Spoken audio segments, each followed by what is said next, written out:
এই সময়ে সোনামুড়া ভারতীয় জনতা পার্টির সবচেয়ে বড় যোগদান সভা। ২১৩ পরিবারের ৮১৭ জন ভোটার কংগ্রেস সিপিএম দল ত্যাগ করে আজকে ভারতীয় জনতা পার্টিতে যোগদান করে। এর মধ্যে কংগ্রেসের ডিস্ট্রিক্ট প্রেসিডেন্ট জাকির হোসেন ও ভারতীয় জনতা পার্টিতে যোগদান করে, আর তাদেরকে দলের দলীয় পতাকা দিয়ে বরণ করে নেন ত্রিপুরা রাজ্যের ভারতীয় জনতা পার্টির রাজ্য সভাপতি রাজীব ভট্টাচার্য। আর এই যোগদান সভা সংঘটিত হয় সোনামুড়া বেজিমারা স্কুল মাঠে।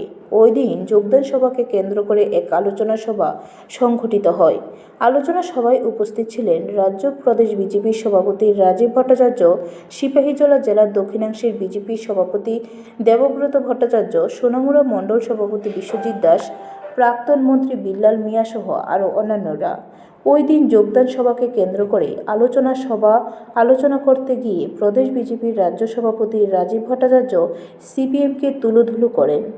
তিনি বলেন, সিপিআইএম সংখ্যালঘুদের কাছ থেকে ভোট নিয়েছে, তাদের নিয়ে রাজনীতি করিয়াছে, কিন্তু সংখ্যালঘুদের কোনো উন্নয়ন করেনি।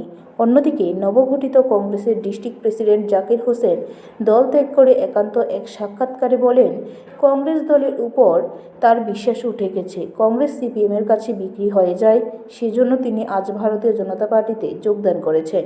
যোগদান সভার শেষে রাজ্য প্রদেশ বিজেপির সভাপতি রাজীব ভট্টাচার্য বেজিমারা বাজারে একটি পার্টি অফিসে উদ্বোধন করেন। পার্টি অফিস উদ্বোধন শেষে রাজ্য সভাপতি সোনামুড়া মণ্ডল অফিসে এসে সোনামুড়া মহকুমা সাংবাদিকদের সাথে এক মত বিনিময় সভা করেন।